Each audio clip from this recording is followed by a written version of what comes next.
Baik, selamat malam. Hari ini kita masih melanjutkan bahan kajian kita minggu lalu, yaitu tentang adsorpsi. Jadi di minggu lalu kita sudah belajar tentang pertimbangan dalam memilih adsorben, di mana adsorben ini kan sangat dibutuhkan memang kalau adsorpsi ya utamanya yang harus kita lihat adalah adsorbennya, ya. Nah, adsorben di sini dalam memilih kita sudah belajar nih.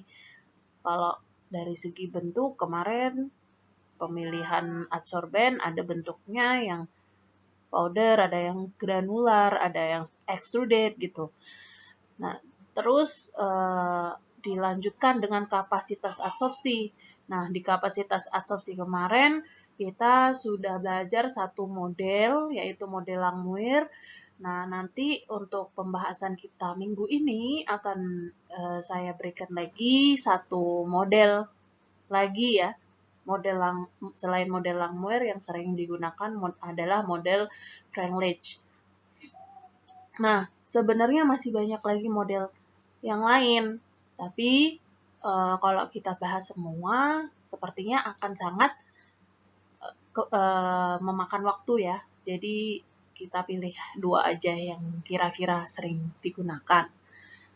Nah, oke. Nanti di kapasitas adsorpsi ini kita juga akan belajar bagaimana kalau kita itu melakukan suatu uji coba terhadap adsorben, berat adsorben. Nanti ada video, kayak video praktikum yang sudah pernah dilakukan oleh kampus-kampus lain ya.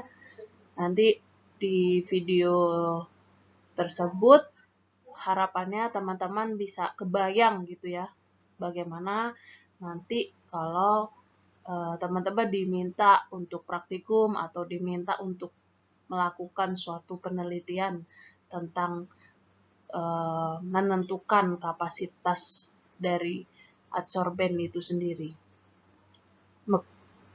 Terus selanjutnya nanti ada juga contoh soal ya. Contoh soal nanti terkait dengan menentukan kapasitas maksimum dari suatu adsorben. Jadi adsorben itu seperti yang dijelaskan kemarin, dia memiliki kapasitas ya, permukaannya ini khusus adsorpsi fisik ya. Misal adsorpsi secara fisik kan dia akan mempunyai permukaan-permukaan di mana permukaan ini memiliki kapasitas masing-masing di setiap permukaannya. Nah, kalau kapasitas maksimum ya berarti batas si adsorben ini bisa melakukan penjerapan terhadap si adsorbat, terhadap si polutan, itu yang dinamakan kapasitas. Ya. Selanjutnya, setelah contoh soal nanti akan ada juga pembahasan singkat tentang laju adsorpsi. Nah, ini adalah model persamaan Freundlich ya. Kalau yang kemarin untuk model persamaan Langmuir, yang ini adalah model persamaan Freundlich. Kira-kira persamaannya seperti ini. Dan persamaan ini ketika dibuat grafiknya atau kurvanya, dia bukan linier, bukan suatu persamaan linier, melainkan bentuk kurvanya melengkung seperti kemarin ya. Untuk yang Langmuir juga, untuk persamaan Langmuir yang asli, bentuk kurvanya melengkung seperti ini. Nah, supaya kita bisa tahu hubungannya itu lebih kuat, kita harus melinearkan persamaan ini. Nah, ketika dilinearkan, bentuk persamaan ini itu menjadi, tadi persamaan awalnya seperti ini ya. Nah, ketika dirubah ke persamaan linier, dia menjadi seperti ini. Jadi untuk merubahnya ini harus dikali len ya, dilenkan sehingga ini len X per M sama dengan len K, kemudian ini C pangkat 1 per N ya, ketika dipluskan si seper N-nya ini turun menjadi seper N len C. Nah, nanti kurvanya akan menjadi linier ketika kita menggunakan persamaan ini, di mana persamaan ini kan bentuknya akan sama seperti yang sering kita gunakan, persamaan regresi linier sederhana. Y sama dengan A plus BX. Nah, kalau awalnya itu sumbu Y-nya ini adalah X per M, sekarang untuk persamaan yang linier, si Y-nya ini adalah ln X per M.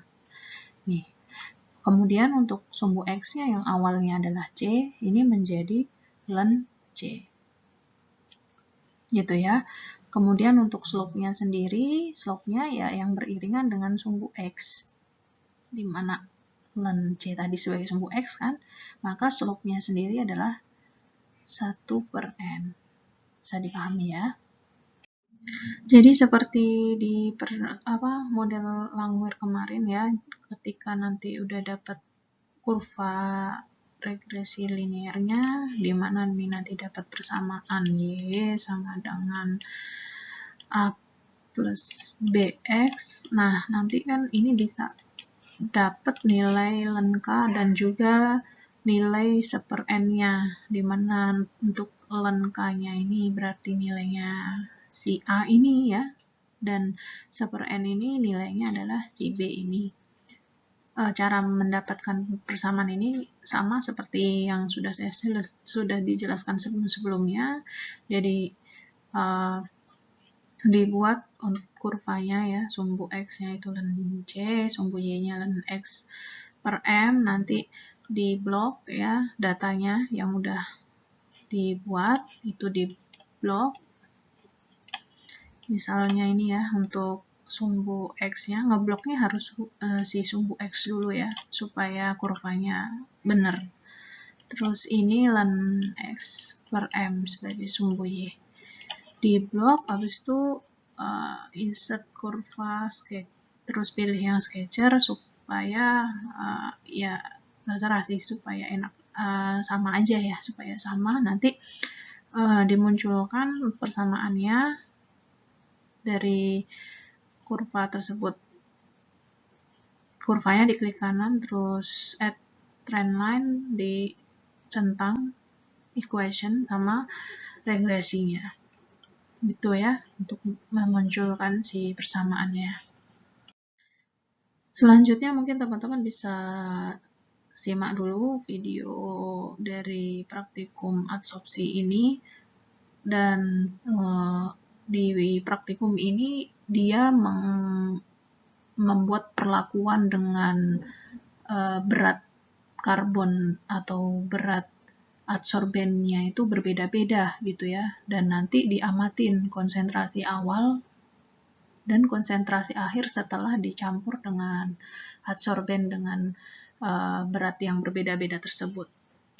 Pertama-tama yang kita lakukan, menyiapkan alat dan bahan yang akan digunakan. Selanjutnya, memasukkan larutan asam asetat 0,1 N ke dalam gelas ukur sebanyak 25 ml.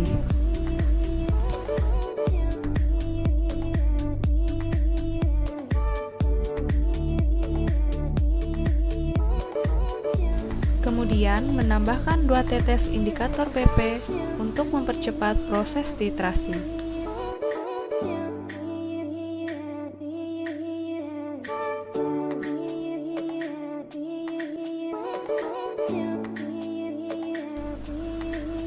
Selanjutnya, mentitrasi asam asetat dengan NaOH 0,1 N hingga berubah warna menjadi keunguan. Volume titrasi NaOH yang dihasilkan sebanyak 23 ml.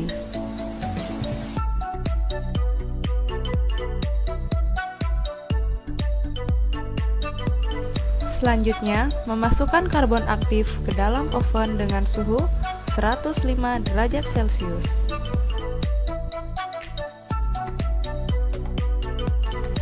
Setelah kita menyiapkan 5 buah Erlenmeyer, selanjutnya mengambil karbon aktif dari oven dan menimbang dengan menggunakan timbangan analitik.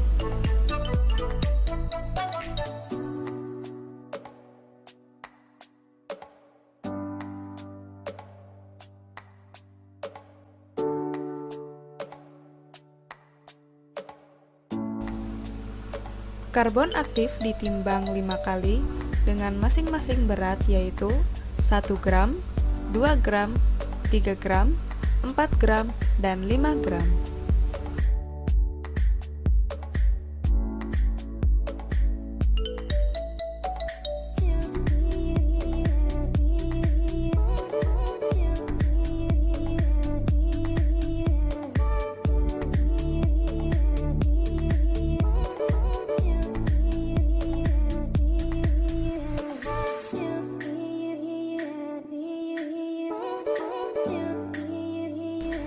Selanjutnya, memasukkan asam asetat 0,1 N ke dalam masing-masing Erlenmeyer sebanyak 100 ml.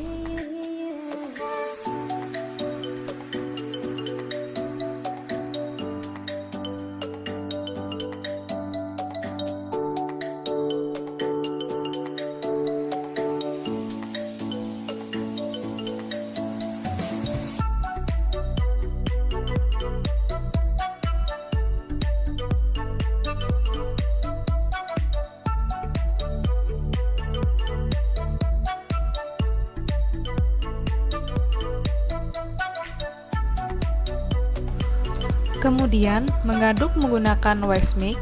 Waktu yang diperlukan untuk mengadukkan yaitu 10 menit dan mendiamkan selama 30 menit.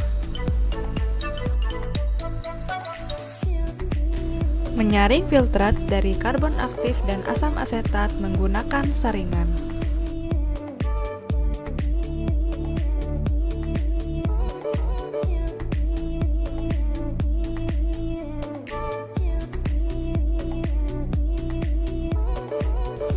Menambahkan 2 tetes indikator pH.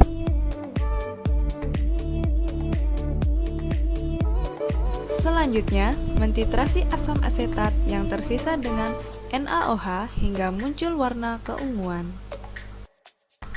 Volume titrasi NaOH yang dihasilkan berdasarkan masing-masing Erlenmeyer yaitu sebagai berikut.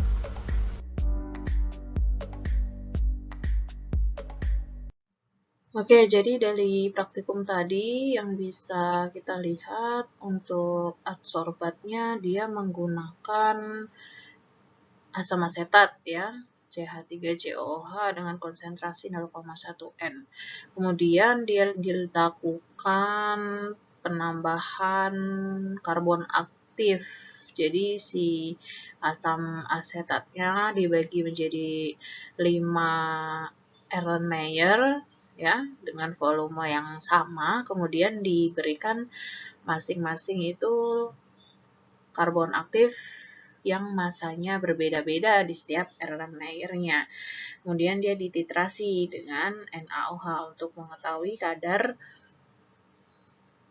asam asetatnya, konsentrasi asam asetatnya. Caranya dengan mentitrasi menggunakan NaOH ini untuk mengetahui konsentrasinya.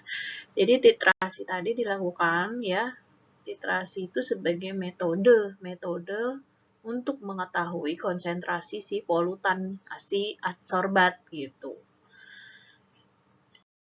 Jadi praktikum ini tadi dia menggunakan asam asetat ini kan sebagai adsorbat ya kan.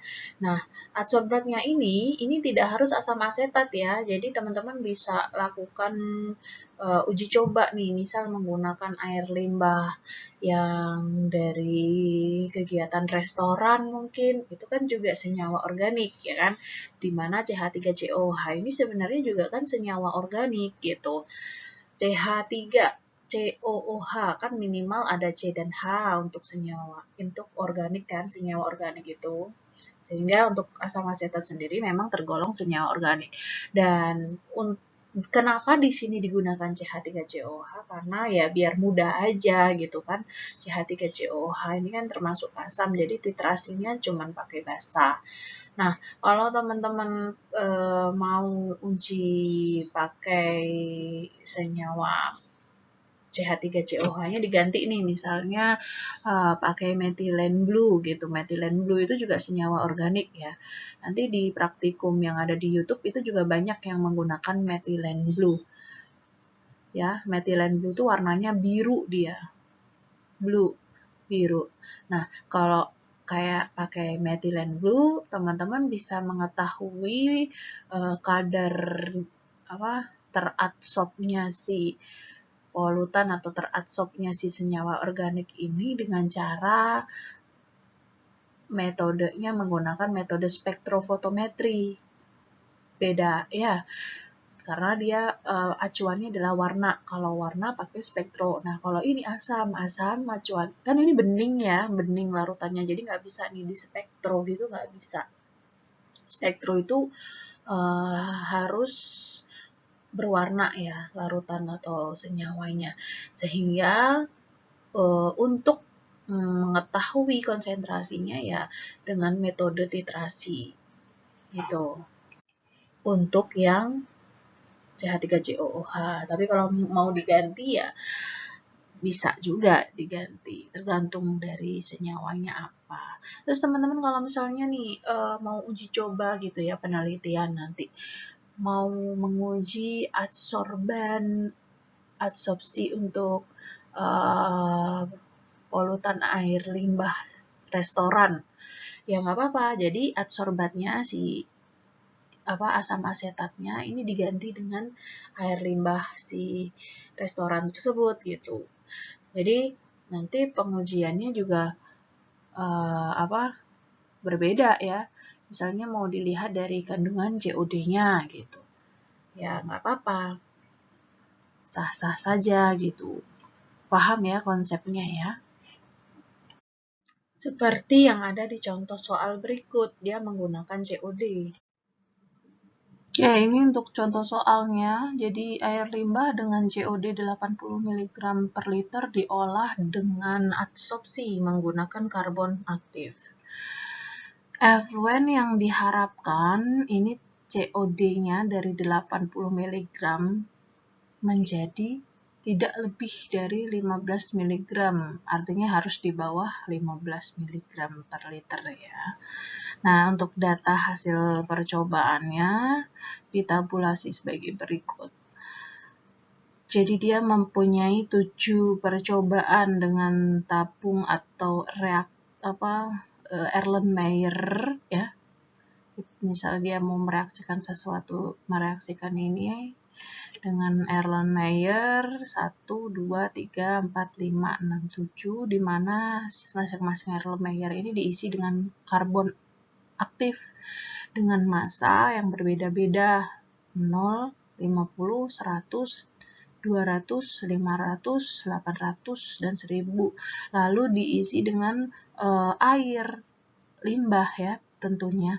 Air limbah ini volumenya sama 200 mili semua. Dan untuk air limbah ini memiliki kandungan COD terukur seperti ini. COD akhirnya. Yang awalnya dia 80 ya. Awalnya 80, setelah dilakukan pengolahan COD-nya menjadi sekian untuk masing-masing Erlenmeyer. Massa karbon 0 berarti nggak ada karbonnya, dia dapat 80 COD akhirnya. Semakin dia ke bawah, artinya semakin berat massa karbonnya, COD akhirnya dia semakin kecil ya, artinya dia terolah dengan sangat baik, semakin banyak. Nah, saudara diminta menghitung konstanta Langmuir dan kapasitas maksimum adsorpsinya. Nah, ini untuk masing-masing penyelesaiannya, ini harus kita hitung ya masing-masingnya, masing-masing dari flask atau tabung atau Erlenmeyer kita ya, atau labu ya, labu ukur kalau memang kita pakai labu ukur. Dan ini langsung ke labu yang kedua, labu ukur yang kedua. Karena kalau yang pertama dia tidak ada karbon aktifnya dan COD akhirnya tetap. Jadi untuk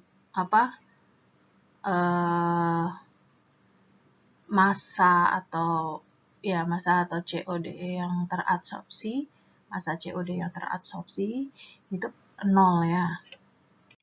karena COD akhirnya tetap. Jadi COD awal kan tadi 80, 80 dikurangi 80 kan 0, 0 dikali berapapun 0. Nah, sekarang kita langsung masuk ke labu yang kedua aja.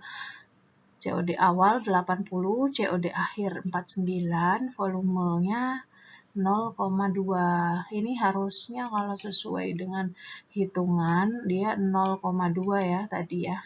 0,2 liter karena dia volumenya kan 200 mili kan. Kalau diubah ke liter itu 0,2.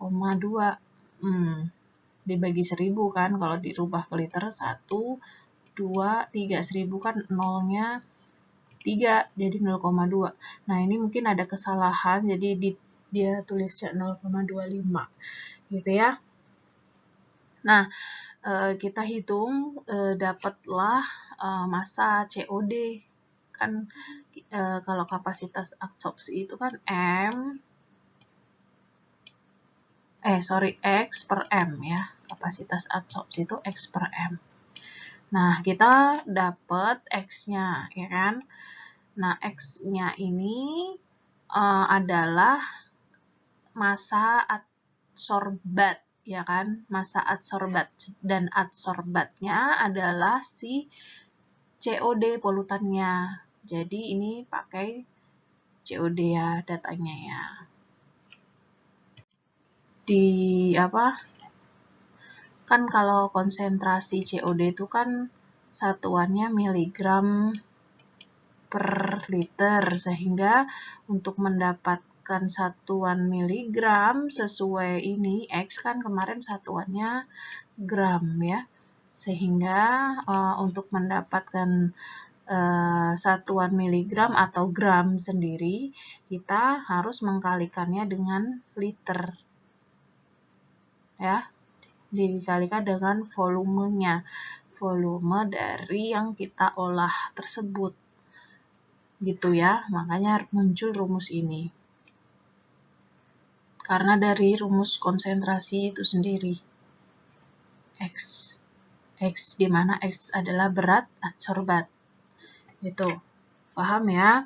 Kemudian hitung X per M nya untuk masing-masing nanti ya. Ini kita masih pada flash yang kedua atau labu yang kedua. X per M ini sama dengan 7,75 mg. Ini ya, dari ini X, berat adsorbat dibagi dengan berat karbon aktif, massa karbon. Massa karbon untuk yang flash kedua tadi kan 50 mg. Nah, hasilnya 0,155 mg per miligram. Nah, untuk mencari konstanta Langmuir, hitung 1 per X per M dan 1 per C. Ya, untuk membuat konstanta Langmuir itu kan kita berarti harus punya grafik, di mana grafik kemarin ini harus linier. Dan untuk grafik linier, sumbu X-nya adalah 1 per C. Sedangkan untuk sumbu Y-nya adalah 1 per X per M, atau bisa juga ditulis menghitungnya ya dibalik M per X. Nah, bisa dipahami ya. Nah, ini dihitung masing-masing. Untuk yang flash 2 dulu, nilai 1 per X per M-nya yaitu 1 per ini ya, X per M-nya kan tadi ini 0,155 sama dengan 6,452. Kemudian 1 per C-nya ini adalah konsentrasi dari konsentrasi akhir ya. Konsentrasi akhir ini.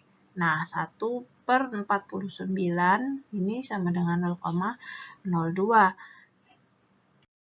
Nah, nanti cara membuatnya teman-teman bisa pakai Excel aja. Jadi enak. nggak ngitung satu-satu, tinggal tarik gitu kan. Yang pertama teman-teman harus buat data-datanya ya. Yang diketahui tadi kan ada M ya, masa ini ya.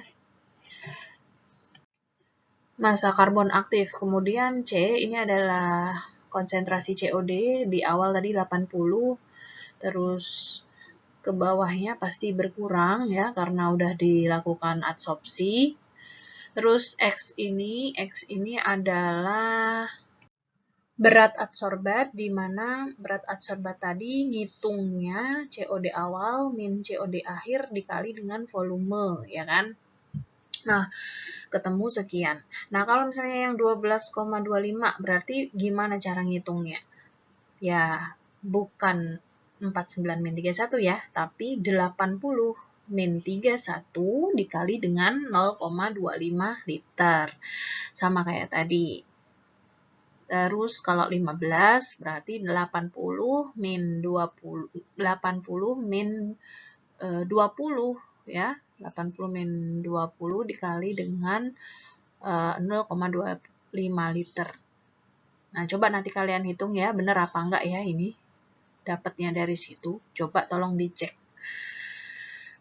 Terus X per M-nya juga, X per M tadi ngitungnya sama seperti tadi ya. Untuk X-nya sendiri kan udah dihitung, sehingga tinggal dibagi dengan M. 7,75 dibagi 50. 12,25 dibagi 100. Begitu seterusnya. Kemudian untuk ln X per M dan ln C ini khusus perhitungan ini, dua perhitungan ini untuk pengerjaan model Freundlich dia pakai ini, tapi kalau pembahasan kita sekarang nih fokus pada Langmuir ya, sehingga yang kita hitung adalah 1 per X per M dan 1 per C, karena ini nanti berkaitan dengan pembuatan grafik, pembuatan kurva ya. Kan kalau untuk menentukan QM, kapasitas maksimum sama konstanta Langmuir, kita harus membuat kurvanya, grafiknya, ya kan? Sehingga dapat persamaannya. Lalu, oke, ini kita abaikan dulu ya. Yang ini kita abaikan dulu. Kita fokus ke sini dan sini, karena kita mau mengerjakan dengan cara metode Langmuir. Berarti tinggal dibagi aja 1, ya rumusnya kan 1 dibagi X per M. Nah, X per M-nya sudah diketahui semua. Gampang ya. Ini tinggal dihitung 1 per X per M ini. 1 per 0,155, berarti 6,452. Terus untuk seper C-nya juga sama. C-nya kan udah diketahui, sehingga tinggal dihitung aja. 1, untuk yang di sini 1 per C-nya nih 49. Begitu seterusnya. Oke. Nah, kenapa saya minta teman-teman tadi menggunakan Excel untuk menghitung, Microsoft Excel ya, supaya nanti mudah juga dalam membuat regresi linearnya ya. Jadi dari data teman-teman yang tadi udah dihitung ada 1 per C, ada 1 per X per M, nanti dibuat kurva regresi linearnya, sama seperti di minggu-minggu lalu yang sudah saya pernah ajarkan di pengolahan biologis itu ya, di pengolahan biologis untuk cara membuatnya, cara membuat kurvanya, itu kan kita blok dulu data X sebagai data yang sebagai sumbu X ya, jangan kebalik. Yang diblok duluan itu adalah data yang dia digunakan untuk sumbu X. Jadi 1 per C-nya diblok, kemudian data sumbu Y-nya diblok, 1 per X per M-nya. Nah, nanti insert terus insert pilih kurvanya ya. Insert pilih kurva. Nanti cari yang sketcher, terus habis itu akan muncul kurvanya. Nanti saya praktekkan di Excel juga, atau teman-teman bisa praktek juga sendiri ya. Nah, Setelah muncul kurva, nanti teman-teman klik. Kurvanya harus linear nanti ya hasilnya ya. Kalau dari contoh soal ini. Nah, kalian klik, terus klik kanan ya, klik kanan untuk memunculkan ini ya, persamaan equation-nya sama regresinya, nilai regresi linearnya. Add trend line. Jadi klik kanan pada kurva, terus add trend line, terus equation, klik equation sama klik regression. Nanti munculnya seperti ini. Nah, dari persamaan ini kita dapat tuh nilai 1/qmb dan nilai 1/qm-nya, karena kemarin kan kita tahu rumusnya itu adalah M per X, atau mungkin kita buat 1/X per M gini ya, sama dengan 1/qm BC gini kan, plus 1/qm. Ini ya minggu lalu ya, coba dibuka lagi. Nah, si C-nya ini kan sebagai X. Ya kan, 1/C-nya ini sebagai X dari persamaan regresi yang sederhana kan. Y sama dengan BX ya, plus A, atau 1/Y ya, bisa jadi kalau dibikin 1/, ya model persamaannya jadi gini ya kan. Nah, ini sama bentuknya kayak ini, berarti C-nya ini sebagai X ya, karena sumbu X-nya kan ini 1/C. Jadi 1/C ini sebagai 1/X, sehingga untuk konstanta Langmuirnya 1/B ini ya, ini adalah si 1/qmb ini nilainya. Sedangkan 1/A-nya itu adalah 1/qm. Ya. Berarti kalau kita dari persamaan ini ya, dari persamaan ini si Y ini ya berarti 1/X per M. Nah, 145,9 ini adalah 1/qmb karena X-nya kan sebagai 1/C ya, sebagai C-nya. Nah, terus ini plus 4,744 ini adalah 1/qm-nya. Bisa dipahami ya, sehingga kita dapat 1/qmb kan 145,9. Sehingga untuk 1/qm-nya, untuk 1/qm-nya sendiri juga udah diketahui dari persamaan, yaitu 4,744, dan dari sini kita bisa menghitung nilai B-nya. Nilai B atau nilai konstanta Langmuir. Koefisien Langmuir. Kalau ini konstanta, ini koefisien Langmuir ya. Nah, koefisien Langmuirnya sebesar 0,0325. Ya, kan biasa ya, berarti dari sini kan 1/qm-nya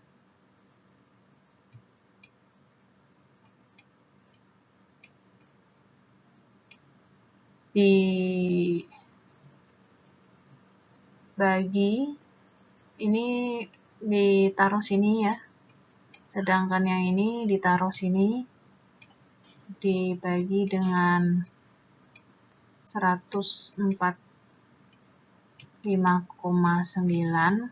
Nanti pakai hitung ya, pakai kalkulator ya, sama dengan B. 1/qm-nya ini tadi 4,744.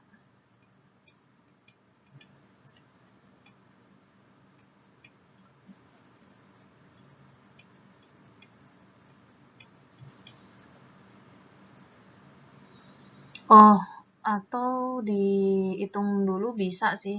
Jadi QM-nya ini masuk dulu ke sorry nggak gini, benar. 4,7441 ini kan 1/QM dibagi dengan 145,9, ini nilai B-nya.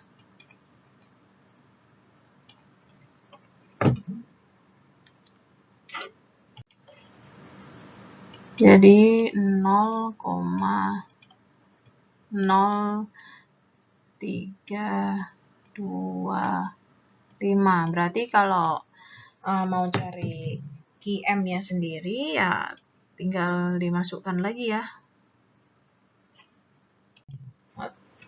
Atau langsung aja dari sini 1/QM kan 4,7441. Berarti QM-nya sendiri kan berarti ini ditarik ke sini ya. Yang ini ditarik jadi dibagi ya. Ini ke sini berarti QM-nya sama dengan 1/, ini jadi dibagi ya, 1/4,7441. Jadi hasilnya sekian untuk QM. Untuk B-nya sekian. Oke, nanti dihitung Langmuirnya ya. Dari Langmuir, rumus Langmuir itu kapasitas adsorpsinya X/M sama dengan, tinggal dimasukkan ya. Kemarin X/M itu kebalikannya ya. Sama dengan QM B C plus B C,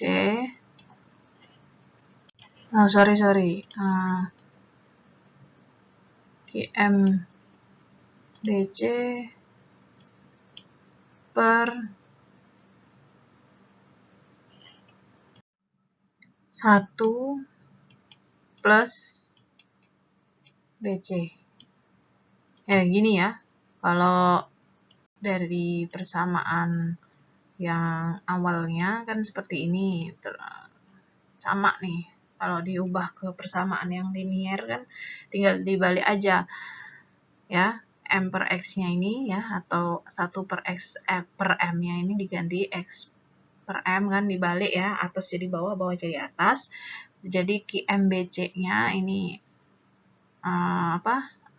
jadi 1/QMBC ini kan sama ya, dibalik, terus BC per QMBC, BC-nya kan dicoret kemarin, jadi tinggal 1/QM ya. Jadi dari persamaan ini itu kalau kita mau cari berapa kapasitas adsorpsinya. Berarti tinggal memasukkan nilai QM-nya ya, udah ketahui, nilai B-nya juga udah tahu, B-nya ya 0,0325 dibagi dengan 1 plus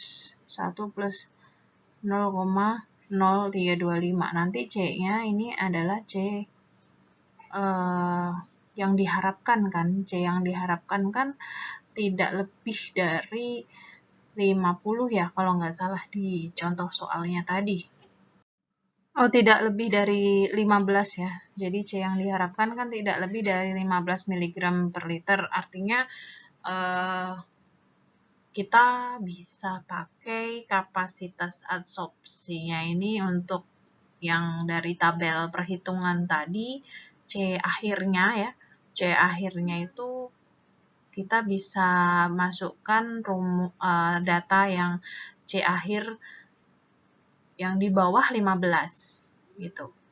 Sehingga kita bisa tahu ya kapasitas adsorpsi dari masing-masing C yang diharapkan yang kurang dari 15 mg per liter tadi. Tapi karena yang diminta di dalam soal tadi untuk menghitung kapasitas maksimum adsorpsi sama konstanta Langmuir, berarti cukup sampai sini dan sini ya. Tapi nanti ketika teman-teman diminta untuk hitung kapasitas adsorpsi yang diharapkan, ya berarti teman-teman hitungnya sampai sini, kapasitas adsorpsi yang diharapkan. Karena tadi yang diharapkan itu 15 mg per liter ke bawah, ya, artinya 15, terus berapa tuh di bawahnya 15 tadi. Ada mungkin 4, ada mungkin berapa gitu ya, lupa saya. Lihat aja di tabelnya yang konsentrasi akhirnya atau C-nya itu di bawah 15 tuh ada berapa data.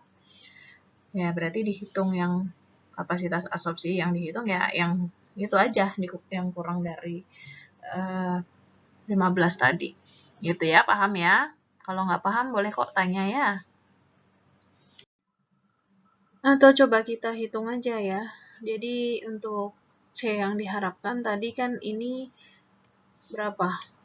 15 mg per liter ya. Jadi ini juga 15. Terus berarti X-nya adalah 80 min 15. Gini kan? Sehingga kita dapat nilai M-nya dihitung.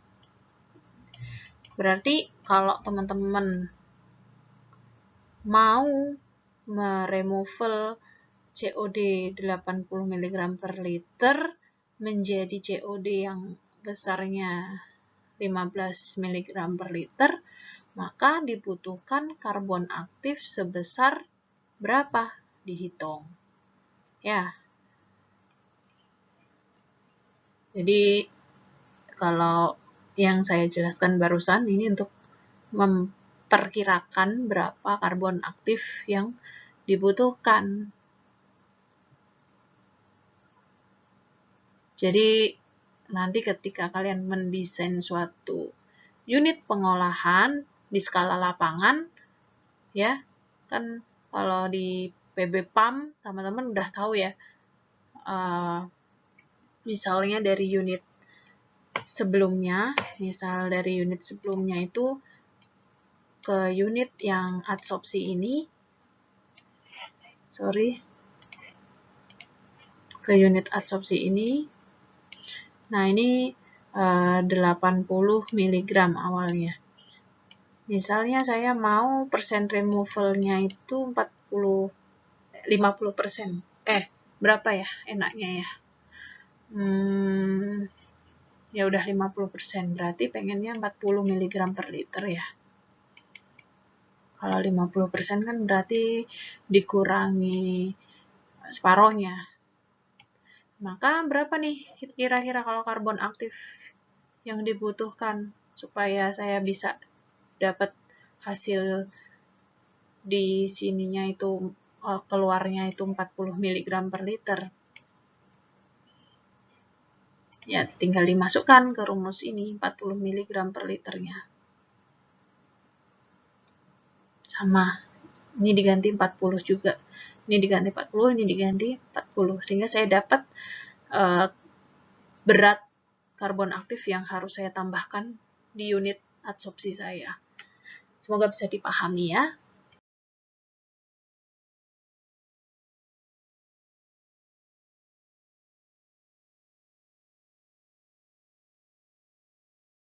Oke, sekarang kita masuk pada laju adsorpsi. Laju adsorpsi ini digunakan untuk memperkirakan ya kecepatan dari si adsorban dalam mengadsorpsi si polutan, dalam mengadsorpsi si adsorbat. Nah, teman-teman kan tahu ya, kemarin di laju pertumbuhan juga teman-teman kan belajar ya tentang reaksi kimia. Jadi ketika laju ini terjadi ketika ada reaksi antara satu senyawa dengan senyawa lain sehingga dia menghasilkan senyawa C. Jadi perubahan dari senyawa ini menjadi senyawa ini. Kira-kira dibutuhkan waktu berapa lama, itu namanya laju. Dan di dalam pengolahan biologis kemarin kan yang bertindak sebagai A itu misalnya substrat. terus yang bertindak sebagai B itu adalah mikroorganisme, sehingga dia menghasilkan mikroorganisme yang lebih tinggi, misalnya seperti itu. Nah, berarti kalau di pengolahan biologis kemarin, laju adsorpsinya itu menjadi meningkat atau menurun. Jadi ada dua ya, laju adsorpsi ini kecepatannya menjadi meningkat atau menjadi justru menurun. Nah, tergantung kasusnya apa. Kalau di kasus pengolahan biologis kemarin, itu kita pengolahan PB ya, itu yang ini menurun ya. Substrat justru menurun semakin lama karena diuptake sama mikroorganisme, sehingga si mikroorganisme menjadi meningkat. Gitu. Nah, kalau di kasusnya si adsorpsi ini, berarti ini awalnya adalah konsentrasi si adsorbatnya ya.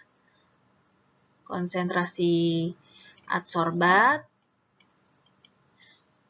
Nah, ini ditambah dengan bereaksi dengan si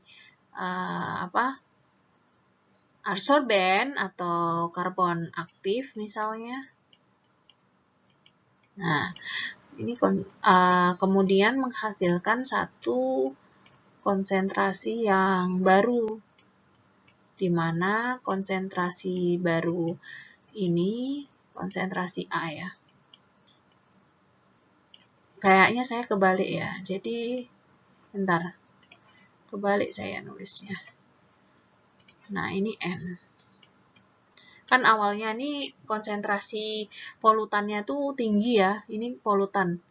Konsentrasi polutannya kan awalnya tinggi, kemudian dia diadsorpsi sehingga dia menjadi turun.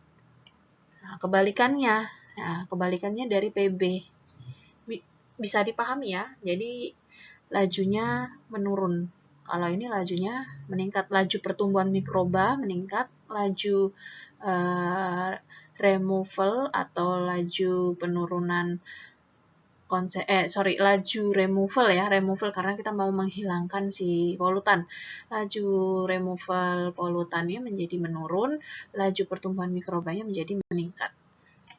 Nah, nanti ditandai dengan plus dan minus di persamaan kita nanti, persamaan kecepatan reaksinya nanti.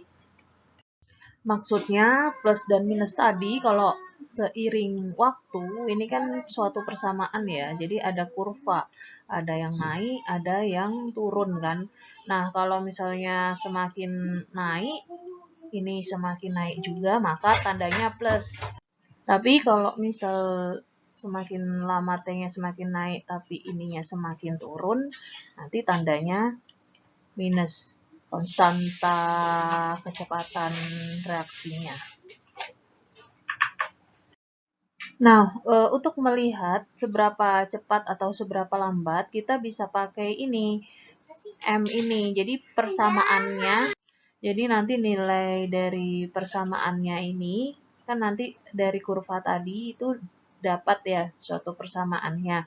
Dilihat yang paling besar, berarti lajunya paling besar. Tapi kalau yang paling kecil, lajunya paling kecil. Nah, dari persamaan regresi sederhana ini untuk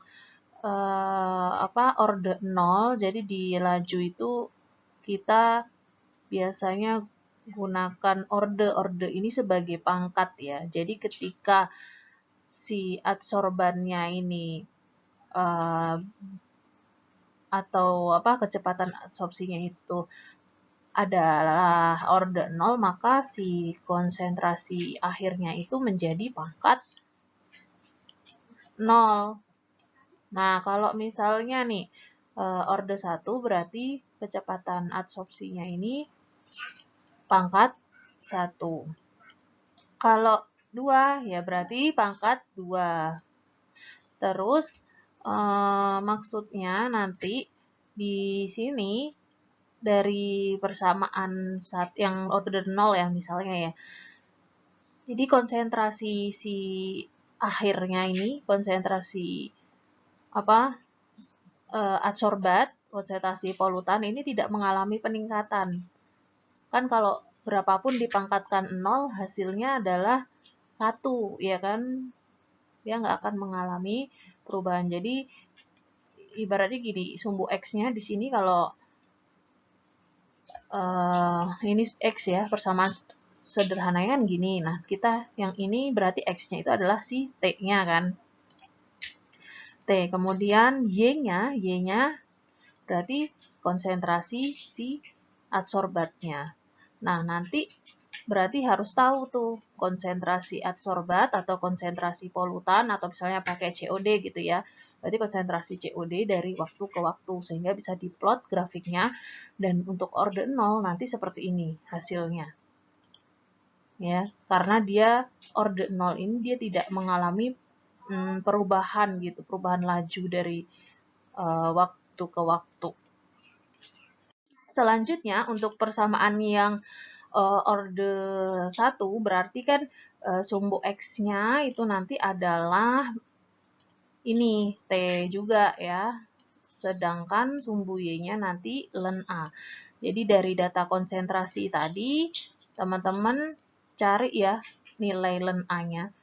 Biasanya kalau membuat, nanti kita membuat dulu tabelnya ya. Ada konsentrasi A, misal COD tadi ya. Terus nanti ln A gitu dibuat ln A. Nah, di sini jangan lupa waktunya sebagai sumbu X kan. Nah, terus kalau misalnya dia pangkat 1, nanti kurvanya biasanya seperti ini. Atau seperti ini kalau dia menurun lajunya. Kan ada yang meningkat seperti ini tadi, ada yang menurun seperti ini gitu ya. Tapi kalau adsorpsi berarti removal-nya menjadi laju removal kan yang dicari berarti menurun. Karena kan dari yang pertamanya gede, jadi setelah diadsorpsi kan dia menjadi kecil. Jadi kurvanya seperti ini. Nah, terus untuk yang orde 2 juga demikian, berarti untuk orde 2 nanti membuat atau mendapatkan suatu persamaannya, kita bisa hubungkan nilai T dengan 1/A. Nah, gini ya.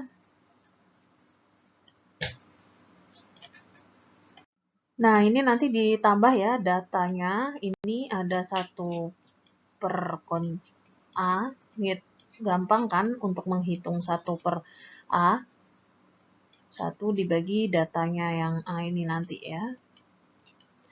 Terus dibuat kurva, T-nya di blok, 1/A-nya di blok. Nanti kurva yang muncul akan seperti ini mungkin. Gitu. Ini kalau dia ini standar, maksudnya standar di sini nggak ada faktor lain yang mempengaruhi. Jadi orde 0 seperti ini, orde 1 seperti ini, orde 2 seperti ini. Nah, tapi realitanya nanti mungkin bisa berbeda karena ada faktor-faktor lain kalau di dalam praktek lapangannya ya. Nah, untuk orde 3 sampai N ini nggak saya bahas karena yang sering kita gunakan itu adalah orde 0 sampai orde 2 saja yang kita sering pakai ya. Jadi kan nanti dari kurva ini teman-teman akan dapat persamaannya. Caranya sama ya, memunculkan persamaan, diklik kanan pada kurva, terus add trend line. Terus dipencet equation on chart-nya. Jadi nanti muncul persamaan regresi sederhana yang bentuknya mungkin seperti ini kalau ordenya orde 1 ya.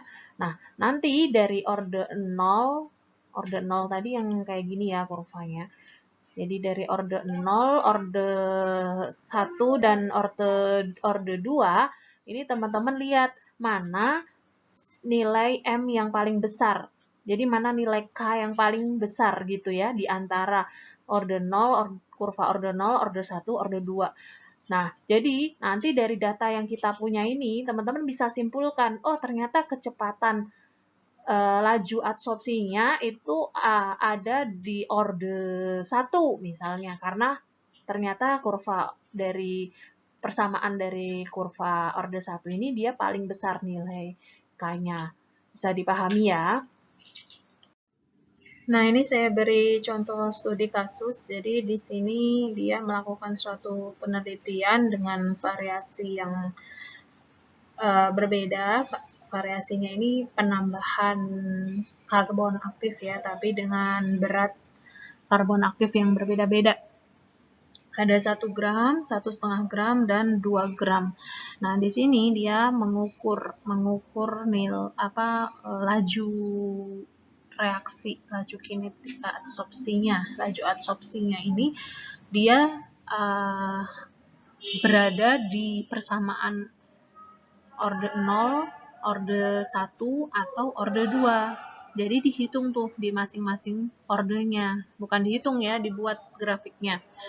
Oke, kita mulai dari orde 0 dulu. Jadi di orde 0 ini kita menghubungkan antara waktu dengan konsentrasi polutannya, ya kan? Dimana seiring dengan berlamanya waktu, maka konsentrasinya akan menurun kan. Di sini terbukti dari grafik yang dominan menurun, ya. 2 grafik ini cenderung menurun untuk penambahan yang 1,5 gram dan 2 gram.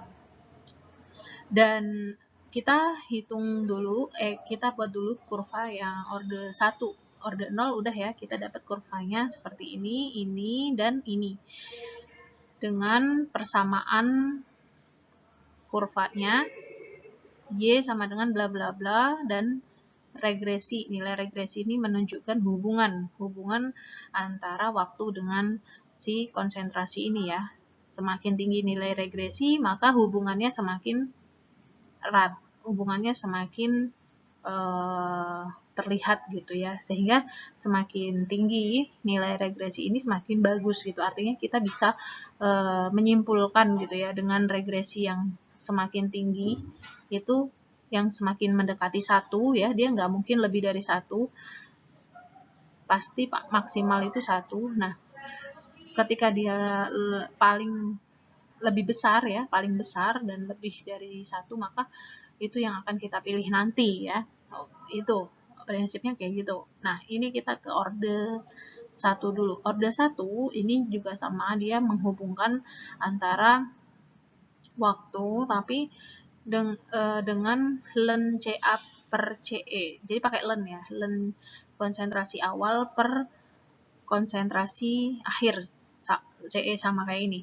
Nah, kalau tadi dia Ce kan semakin menurun, artinya semakin kecil. Nah, ketika Ce di sini pembaginya, Ce kan di sini sebagai pembagi. Pembaginya ini kan tadi semakin kecil ya, seiring waktu. Nah, ketika seiring waktu ini semakin kecil, maka kalau pembilangnya semakin kecil kan ln Ca per Ce-nya semakin besar. Nah, ini terlihat grafik kurvanya meningkat, berbalik kebalikannya si ini gitu. Nah, oke. Di orde 1 ini didapatkan hasil seperti ini untuk masing-masing variasi ya. Yang 1 gram itu seperti ini, 1,5 gram seperti ini, 2 gram seperti ini. Nanti dibandingkan ya antara 1 gram dengan 1 gram ya. Jadi gini, kita mau menyimpulkan 1 gram ini dia ada di orde berapa persamaannya. Begitupun untuk 1,5 gram dan 2 gram gitu. Nah, untuk yang orde 2 seperti ini ya. Nah, sekarang kita lihat yang 1 gram. 1 gram ini ternyata yang paling mendekati 1 nilai regresinya yang mana? Ini untuk memunculkan nilai regresi sama ya, seperti memunculkan persamaan ini di Excel itu ya. Di klik kanan, terus add trend line, terus regression ya. Nanti kapan-kapan kita praktek lah, supaya kebayang gitu ya. Tapi sebenarnya sama seperti penjelasan-penjelasan yang lain ya, penggunaan Excel. Oke. Untuk yang variasi 1 gram, di sini yang paling mendekati 1 itu ada di orde 0 atau 1 atau 2. Nah, ternyata nilai regresinya yang paling besar itu ada di orde 2. Artinya untuk yang 1 gram laju reaksinya itu menggunakan persamaan yang orde 2 gitu. Jadi ketika nanti kalian diminta untuk mencari ya, kira-kira laju reaksi jika kita menambahkan 1 gram karbon aktif, laju reaksi di waktu ke 80 menit berapa? Nah, kita tinggal masukkan kemana? Ke persamaan yang dipilih, yang terpilih gitu. Yang terpilih kan yang regresinya paling besar. Ternyata yang terpilih yang ini gitu kan. Yang artinya kita memasukkan 80 ini ke sumbu X. Ke X ya, X ini. Jadi nanti untuk mendapatkan Y-nya ya, untuk mendapatkan Y-nya ini kita bisa cari dari persamaan ini. Jadi ketika kita bisa memprediksi kira-kira berapa, bukan laju ya, tadi kira-kira berapa konsentrasinya gitu ketika, jadi persamaan semua ini dipakai untuk memprediksi berapa nilai konsentrasi saat X yang kita mau, saat waktu yang kita mau. Tadi yang kita mau 80 misalnya. 80 berarti menjadi nilai X 0,004 kali 80 plus 1,7177. Nah, minus di sini diabaikan ya. Minus di sini ini hanya menunjukkan bahwa hubungannya itu menurun. Nih, perhatikan yang ininya minus. Ini minus kan dia menurun. Cenderung menurun. Nah, mana lagi yang menurun? Nah, ini minus nih. Ini minus ya, menurun. Ya. Sorry, ini menurun. Ini persamaannya minus kan? Sama juga ini kan menurun nih, minus. Nah, sekarang kalau yang plus. Nah, kalau yang plus ini cenderung naik. Nih, naik kan? Plus dia persamaannya. Nih, naik plus ya. Maksudnya positif, nggak minus, naik. Ini juga. Oke, paham ya sampai di sini? Berarti untuk penambahan karbon aktif 1 gram itu kita pilih persamaannya yang kita gunakan adalah persamaan di orde 2. Kemudian untuk yang penambahan 1,5 gram, kita lihat 1,5 gram adalah yang merah ya, merah. Kita lihat regresinya yang paling mendekati 1 atau yang paling besar itu di orde berapa? Oh, ternyata ini 0,92, ini 0,91, ini 0,9, berarti yang ini orde 0 ya. Orde 0 yang dipakai untuk 1,5 gram. Sekarang yang 2 gram. Yang 2 gram yang paling besar atau paling mendekati 1 itu ada di orde 0 juga ya. Ada di orde 0 juga. Berarti kita pakai persamaannya ini untuk mendapatkan konsentrasi yang di waktu yang kita mau. Semoga bisa dipahami ya. Oke, sekian dulu kuliah kita minggu ini. Kalau tidak paham, boleh datang ke kampus untuk kita diskusi ya, mana yang kurang paham. Atau mungkin kalau tidak bisa ke kampus, bisa melalui Zoom nanti ya. WA aja, Bu, saya kurang paham di sini gitu. Nanti kita agendakan untuk Zoom meeting gitu. Terima kasih semuanya, selamat malam semua.